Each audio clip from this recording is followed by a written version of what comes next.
அனைவருக்கும் வணக்கம்.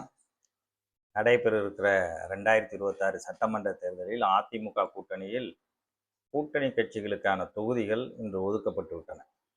இந்த தொகுதிகள் ஒதுக்கப்பட்டிருப்பதில் தான் ஒரு மிகப்பெரிய ராஜதந்திரி என்பதை எடப்பாடி மீண்டும் நிரூபித்திருக்கிறார். மிகப்பெரிய அழுத்தங்கள் பாரதிய ஜனதாவிலிருந்து வந்திருப்பதாகவும், அவர்கள் கேட்கிற தொகுதியை இவர்கள் கொடுக்க வேண்டும் என்ற நிலை இருப்பதாகவும், அதுவும் குறிப்பாக அவர்கள் வலுவாக இருப்பதாக கூறப்படும், அதாவது அதிமுக வலுவாக இருப்பதாக கூறப்படும் கொங்கு மண்டலம் மற்றும் பாரதிய ஜனதா வலுவாக இருப்பதாக கருதப்படும் தென் மண்டலங்கள், இந்த இரண்டு பகுதிகளிலும் இரண்டு கூட்டணி கட்சிகளும் சேர்ந்து நிற்கிற போது அதிமுக வலுவாக இருக்கிற பகுதியில் இருக்கிற தொகுதிகளை தான் பெற்றுவிட வேண்டும் என்று பாரதிய ஜனதா அழுத்தம் கொடுப்பதாகவும், இப்படி பல கதைகள் சொல்லப்பட்ட சூழலில் மிக சாமர்த்தியமாக ஒதுக்கி இருக்கிற தொகுதிகளை பார்த்தால் பெரும்பாலும் அமைச்சர்களினுடைய தொகுதி, பெரும்பாலான தொகுதிகள் பாரதிய ஜனதாவுக்கு மாத்திரமல்ல, அமமுக, பாட்டாளி மக்கள் கட்சி உட்பட 3 மிகப்பெரிய தனது கூட்டாளிகளுக்கு இன்றைக்கு வழங்கி இருக்கிற தொகுதிகளில் பெருவாரியான தொகுதிகள் டெல்டாக்களிலும், அதே போல தென் பகுதிகளில் தன்னால் தங்கள் கட்சியால் பெரிய அளவில் 2024 சோபிக்க முடியாத தொகுதிகளை அள்ளி விட்டிருக்கிறார் என்றுதான் சொல்ல வேண்டும். அதிலும் குறிப்பாக டெல்டாவில் திமுக மிக வலுவாக கோட்டையை போல கருதப்படும் நகரங்கள், மாவட்ட தலைநகரங்கள், அமைச்சர்களின் தொகுதிகள் இவையெல்லாம் கூட்டணி கட்சிகளுக்கு ஒதுக்கப்பட்டிருக்கின்றன. சென்னையில் கூட மிக கடினமான தொகுதிகளை கூட்டணிக்கு கொடுத்துவிட்டு மற்ற தொகுதிகளை அவர் எடுத்துக்கொண்டிருக்கிறார். வட மாவட்டங்களில் பெருவாரியான தொகுதிகளில் ஏற்கனவே 10.5% இடஒதுக்கீடு வன்னியர்களுக்கு வழங்கினார் என்ற வகையில் அவருக்கு வட மாவட்டங்களில் ஓரளவுக்கு செல்வாக்கு இருப்பது தெரிகிறது. அதுதான் கடந்த தேர்தலிலும் எதிரொலித்தது. எனவே அங்கே தனக்கு வேண்டிய தொகுதிகளை பெருவாரியாக வைத்துக்கொண்டு பாரதிய ஜனதா போன்ற கட்சிக்கு அங்கு வெறும் 4 இடங்களை மட்டுமே ஒதுக்கியிருக்கார். அதே போல கொங்கு பகுதியிலும் 6 இடங்கள் தான் ஒதுக்கப்பட்டிருக்கிறது. பாரதிய ஜனதா கட்சி போட்டியிடுகிற 27 இடங்கள், அதனுடைய கூட்டணி கட்சியாக இருக்கிற அதே தாமரை சின்னத்திலே போட்டியிடுகிற ஜி.கே. வாசன் தலைமையிலான கட்சிக்கு ஒதுக்கப்பட்டிருக்கிற 5 இடங்கள், இவையெல்லாம் தாமரையில் போட்டியிடுகிறார்கள். எல்லாமே பெரும்பாலும் மேற்கு பகுதியில் ஒதுக்கி கணக்கு காட்டுவது போல் காட்டிவிட்டார். ஜி.கே. வாசன் கட்சிக்கு அங்கே 3 தொகுதிகளை கொடுத்து விட்டார். எனவே தாமரைக்கு அங்கே கொடுக்கப்பட்டது போல் ஒரு கணக்கு காட்டப்பட்டு விட்டது. பாரதிய ஜனதா நேரடியாக அங்கே 6 இடங்களிலே தான் போட்டியிடு, ஏற்கனவே 2 எம்எல்ஏக்கள் வைத்திருந்தது அங்கே மேற்கிலே. அதே போல மிக சாமர்த்தியமாக எங்கெல்லாம் அண்ணாமலை போட்டியிடுவதற்கு சாதகமான தொகுதிகள் இருக்கோ அது அத்தனையும் பாரதிய ஜனதாவுக்கு கொடுக்காமல் தவிர்த்திருக்கிறார். சிங்காநல்லூர் கொடுக்கப்படவில்லை, கவுண்டம்பாளையம் கொடுக்கப்படவில்லை, அரவக்குறிச்சி கொடுக்கப்படவில்லை. இப்படி பல சித்து வேலைகளை தன் ராஜதந்திர அரசியல் சதுரங்க வேட்டையில் வென்றிருக்கிறார் எடப்பாடி. அதுல ஒன்றும் மாற்று கருத்தே இல்லை. பாட்டாளி மக்கள் கட்சிக்கு ஒதுக்கப்பட்டிருக்கிற இடங்கள் பார்த்தால், வட மாவட்டங்கள் என்று மேலோட்டமாக பார்த்தாலும், இந்த தொகுதிகளில் எங்கெல்லாம் சரிக்கு சமமாக பாட்டாளி மக்கள் கட்சி போட்டியிடுகிற தொகுதிகளில் வன்னியர்களின் எண்ணிக்கைக்கு சரிக்கு சமமாக, இன்னும் சொல்ல போனால் சில தொகுதியில் எங்கெல்லாம் பட்டியலின மக்கள் அதிகமாக வசிக்கிறார்களோ அதிலேயும் குறிப்பாக விடுதலை சிறுத்தைகள் வலுவாக இருக்கிற பகுதிகளை கொடுத்திருக்கிறார். மற்ற தொகுதிகளில் பாட்டாளி மக்கள் கட்சியின் வாக்குகளை அவர் பெறுகிற அந்த ராஜதந்திரம் அதில் இருக்கிறது. வட மாவட்டங்களில் மட்டுமல்ல, கொங்கு பகுதியில் பாரதிய ஜனதாவின் வாக்குகளை பெறுவதற்கும் அந்த தொகுதிகளை கைகளிலே வைத்துக்கொண்டு அவர்களுக்கு எண்ணிக்கை குறைவான தொகுதிகளை கொடுத்து மிக அழகாக காய் நகர்த்தி இருக்கிறார். எந்த தொகுதிகளில் அமைச்சர்கள், திமுகவின் மாவட்ட செயலாளர்கள், திமுக தொடர்ந்து வெற்றி பெறுகிற பகுதிகள், இவை எல்லாம் கூட்டணி கட்சிகளுக்கு கொடுக்கப்பட்டிருக்கிறது. எனவே அதிமுக 169 இடங்களில் போட்டியிடுகிறது என்பது சாதாரணமானது இல்லை. அவையெல்லாம் பெரும்பாலும் அவர்களுக்கு வலுவாக இருக்கக்கூடிய பகுதிகளாகத்தான் இருக்கின்றன. இதைவிட இன்னொன்று, நாம் ஏற்கனவே முகநூலில் நான் போட்டிருந்தேன், 13 தொகுதிகளில் மாஜி அமைச்சர்களை, அதிமுக அமைச்சர்களாக இருந்தவர்களை, இப்பொழுது அவர்கள் பெரும்பாலும் எம்எல்ஏக்களாக இருக்கிறார்கள், அங்கேயெல்லாம் திமுக அமைச்சர்கள் போட்டியிடுவதற்கு வாய்ப்பு இருக்கிறது. ஒரு 13 தொகுதிகள் என்று சொல்லியிருந்தேன். ஏறத்தாழ அந்த தொகுதிகள் எல்லாம் இப்பொழுது கூட்டணி கட்சிகளுக்கு தள்ளிவிடப்பட்டு விட்டது. எங்கே அந்த அமைச்சர்கள் இவர்களை எதிர்த்து வந்து விடுவார்களோ என்னவோ தெரியவில்லை.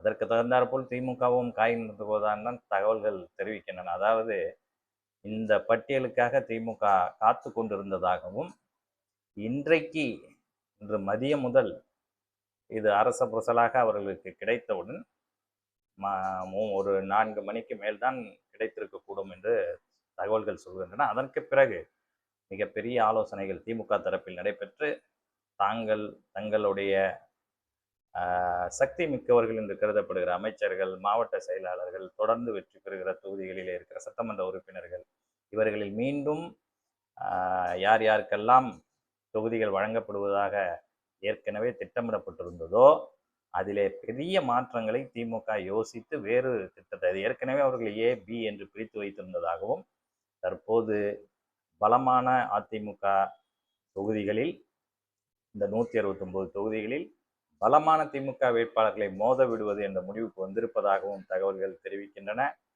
அதுவரையில் நாம் காத்திருப்போம். அதற்கு முன்னால் இந்த தொகுதிகள் எந்தெந்த தொகுதிகள் என்பதை பற்றி பார்ப்போம். திருவண்ணாமலை தொகுதியில் பாரதிய ஜனதா, அங்கே அமைச்சர் ஏவா வேலு. அதே போல் திருச்செந்தூர் அமைச்சர் அனிதா ராதாகிருஷ்ணன் தொகுதி, அங்கே பாரதிய ஜனதா மோதுகிறது. ஆவடி அங்கே அமைச்சர் நாசர் தொகுதி, அங்கே பாரதிய ஜனதா.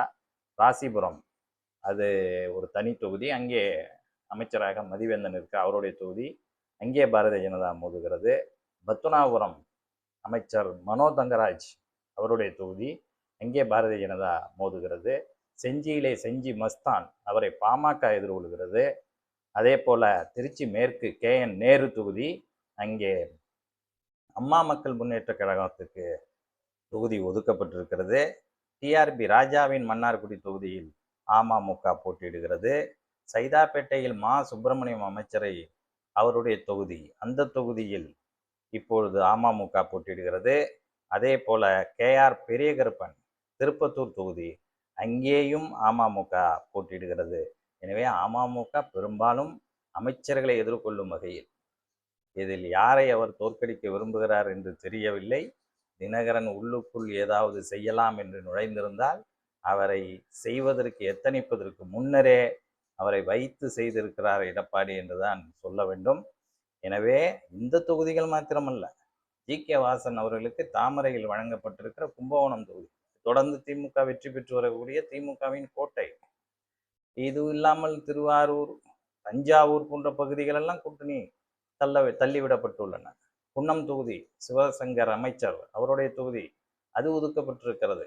இப்படி கூட்டணி கட்சிகளுக்கு பெருவாரியான தொகுதிகள், திமுகவின வலுவான தலைவர்கள் இருக்கிற பகுதி, அமைச்சர்கள் இருக்கிற பகுதி, வலுவான மாவட்ட செயலாளர்கள் இருக்கிற பகுதி, தொடர்ந்து வெற்றி பெறுகிற திமுகவினுடைய சட்டமன்ற உறுப்பினர்கள் இருக்கிற தொகுதி, இப்படியான தொகுதிகள் பரவலாக பாரதிய ஜனதாவுக்கும் அமமுகவுக்கும் வழங்கப்பட்டிருக்கிறது. பாட்டாளி மக்கள் கட்சிக்கு மிக தந்திரமாக தருமபுரியிலே மட்டும் அவர்களுக்கு வேண்டிய தொகுதிகள் கொடுக்கப்பட்டிருக்கிறது. வட மாவட்டங்களிலே அவர்கள் வலுவாக இருக்கிற தொகுதிகள் ஒரு 7 தொகுதிகள் கொடுக்கப்பட்டிருந்தாலும், அவை தவிர மீதமுள்ள தொகுதிகளில் அவர்களுக்கு கடுமையான போட்டியை விடுதலை சிறுத்தைகளும் அல்லது பட்டியலின மக்களும் அதிகமாக வசிக்கிற பகுதிகள் கடும் போட்டி நிலவும். அதனால் பாட்டாளி மக்கள் கட்சியினுடைய வாக்குகள் நம்மோடு சேர்ந்தாலும் நாம் வெற்றி பெற முடியாது என்று அதிமுக எண்ணுகிற தொகுதிகள் அனைத்தும் அவருக்கு வட மாவட்டங்களிலே வழங்கப்பட்டிருக்கிறது என்பதுதான் இதில் மிக முக்கியமானது. பாரதிய ஜனதா ஒன்றை தெளிவாக பெற்றிருக்கிறது. அது கன்னியாகுமரி மாவட்டத்தில் 5 தொகுதிகளை பெற்றிருக்கிறது. 4 தொகுதிகளை நேரடியாக, கன்னியாகுமரி தொகுதியை தவிர நாகர்கோவில், விளவங்கோடு, குளச்சல், பத்னாபுரம் எல்லா தொகுதியிலும், கிள்ளியூரில் தாமரை சின்னத்தில் GK வாசன், எனவே அதுவும் பாரதிய ஜனதா தொகுதி தான் ஏறத்தாழ. எனவே கன்னியாகுமரியில் நாடாளுமன்ற தொகுதியில் இடம்பெற்றிருக்கிற 6 சட்டமன்ற தொகுதிகளில் 5 சட்டமன்ற தொகுதியில் பாரதிய ஜனதா போட்டியிடுகிறார். அது அவர்களுக்கு கொடுக்கப்பட்டிருக்கிற வாய்ப்பு. மற்ற தொகுதிகள் எல்லாமே, அதில் நயினார் நாகேந்திரன் மாநில தலைவர் பாரதிய ஜனதா, அவர் போட்டியிட்ட தொகுதி நெல்லை கொடுக்கப்படவில்லை. நாங்குநேரி அது அமமுகவுக்கு வழங்கப்பட்டிருக்கிறது. இப்படி பாரதிய ஜனதா வலுவாக இருக்கிற நிறைய பகுதிகள் வழங்கப்படவில்லை. ஏற்கனவே அவர் சட்டமன்ற உறுப்பினர்களாக இருக்கிற தொகுதிகளில் 2 தொகுதிகள் குறைக்கப்பட்டு அது காந்தி அவர்கள் போட்டியிட்ட தொகுதி வழங்கப்பட்டிருக்கிறது. மொடக்குறிச்சி திரும்ப வரப்படு சரஸ்வதி அம்மா அவங்களுக்கு திரும்ப வழங்கப்பட்டிருக்கு. பட்டு இவங்க வானதி சீனிவாசன் தொகுதி மாற்றப்பட்டிருக்கிறது. முக்கியமான தலைவர்கள் யார் யாரெல்லாம் பாரதிய ஜனதாவில் போட்டியிடுவார்கள் என்று சொல்லப்பட்டதோ, குறிப்பாக அண்ணாமலை போட்டியிடுவார் என்று எதிர்பார்க்கப்பட்ட தொகுதிகள் அனைத்துமே அரவக்குறிச்சி, கவுண்டம்பாளையம், சிங்காநல்லூர் போன்ற தொகுதிகளெல்லாம் இந்த கூட்டணி கட்சிகளுக்கு கொடுக்கப்படும் என்று நினைத்த நேரத்தில் அதை அதிமுக தன்னகத்தை வைத்து குறிப்பாக பாரதிய ஜனதாவுக்கு கொடுக்கக்கூடாது என்று தவிர்த்திருக்கிறது. எனவே எந்த வகையிலும் அண்ணாமலை போட்டியிட முடியாது, போட்டியிடக்கூடாது என்ற எண்ணம் இருப்பது இதில் தெளிவாக தெரிகிறது. அமமுகவை அழைத்து வந்து அமைச்சர்களோடு மோத விட்டிருக்கிறார்கள் என்பது தெளிவாக தெரிகிறது. காத்திருப்போம். நிச்சயமாக திமுகவின் முகாமிலும் இது குறித்த வாதங்கள் எழுந்திருப்பதாகவும், முதலமைச்சர் தலைமையில் உடனடியாக தொகுதி பட்டியல் மாற்றி அமைக்கப்பட்டிருப்பதாகவும் நமக்கான தகவல்கள் தெரிவிக்கின்றன. எனவே நிறைய தொகுதிகளின் நிலவரம் இன்று இரவு அல்லது நாளை காலைக்குள் திமுக தரப்பிலும் மாற்றி அமைக்கப்படும் என்றும், அது தகுந்தாற்போல் அதற்கு தகுந்தாற்போல் இன்றைக்கு வெளியிடப்பட்ட அதிமுக கூட்டணி கட்சிகளின் வேட்பாளர் பட்டியல், தொகுதியின் பட்டியல் இவற்றையெல்லாம் அனுமானித்து அதற்கு தகுந்தாற்போல் முதலமைச்சர் காயினத்தை எப்படி எடப்பாடி ராஜதந்திரியோ அதைவிட பன்மடங்கு ராஜதந்திரியாக மு.க. ஸ்டாலின் அவர்கள் விளங்கி வருகிறார் என்பது எல்லோருக்கும் தெரியும். அவர் தொடர்ந்து தேர்தல் அரசியலில் கெட்டிக்காரராக இருக்கிறார். கலைஞர் காலத்திற்கு பிறகு எம்ஜிஆர், ஜெயலலிதா பின்பற்றிய பல ஃபார்முலாக்களை பின்பற்றி அந்த கட்சியில் இருக்கிற வெற்றி பெறுகிற வேட்பாளர்களை திமுகவுக்கு கொண்டு வந்து நீண்ட காலமாக திமுகவிலே இருந்து வெற்றி பெற முடியாமல் அந்த இடத்தை பிடித்து கொண்டவர்களை வெளியேற்றி ஒரு வெற்றி முகத்தை திமுகவுக்கு கொடுத்தவராக அவர் இருக்கிறார். தொடர்ந்து 2 நாடாளுமன்ற தேர்தல், ஒரு சட்டமன்ற தேர்தல், அது மாத்திரமல்ல உள்ளாட்சி தேர்தல் என்று 10-11 தேர்தலாக ஒரே கூட்டணியை வைத்து கொண்டு அந்த கூட்டணி கைவிட்டு போய்விடாமல், அதில் இருப்பவர்கள் வெளியேறி விடாமல், இதிலும் காங்கிரஸ் படுத்திய பாடு எல்லோருக்கும் தெரியும். இருந்தாலும் அதில் இன்னொரு கூட்டணி கட்சியும் உள்ளே அழைத்து வந்து, தேமுதிகவையும் அழைத்து வந்து அவர்களுக்கும் 10 இடங்கள், எல்லோரும் சொல்லுகிறார்கள் ஏன் 10 இடங்கள் என்று. நெருக்கடியான சூழலில் அவர்கள் வருகிற போது காங்கிரஸ் வெளியேறுமோ, அப்படி வெளியேறினால் அவர்களுக்கு ஒரு அச்சத்தை கொடுக்க வேண்டும் என்ற நிலையில் ராஜதந்திரமாக செயல்பட்டு அதிக இடங்களை கொடுத்து அவர்கள் உள்ளே கொண்டு வந்தாலும் அவர்களுக்கு கொடுத்திருக்கிற இடங்கள் வீண் போகாது என்றுதான் கணக்கியல் அறிஞர்கள் சொல்கிறார்கள். இந்த தேர்தல் கணக்கு போடுபவர்கள் பழைய வரலாறுகளை பார்த்தால் பல இடங்களில் தேமுதிகவின் வாக்குகள் பல கட்சிகளுக்கு உதவியாக இருந்திருக்கின்றன. கேப்டன் விஜயகாந்த் அவர்களுடைய மறைவுக்கு பிறகு அவர்கள் மீது ஒரு அனுதாபம் இருக்கிறது, அது பலவாறு தெரிகிறது.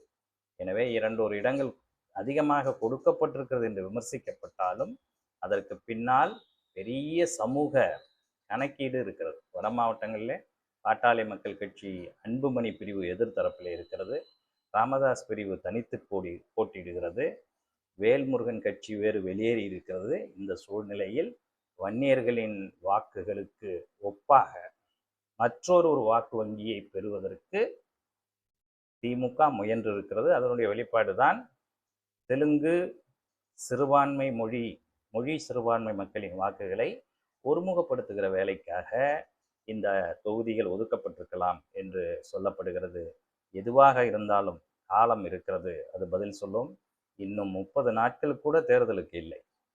அதற்கு பிறகு மே 4 வாக்கு எண்ணிக்கையின் போது யாருடைய ராஜதந்திரம் வெற்றி பெற்றிருக்கிறது, யாருடைய வியூகம் வெற்றி பெற்றிருக்கிறது என்பதெல்லாம் தெரிந்துவிடும். நமது தேர்தல் ஆலோசனை, இது பற்றிய தகவல்கள் இவையெல்லாம் உங்களுக்கு அவ்வப்போது தெரிவிக்கப்படும். நாளை முதல் நமது யூடியூப் தேர்தல் குறித்த செய்திகளை உங்களுக்கு அவ்வப்போது ஒளிபரப்பும். நன்றி, வணக்கம்.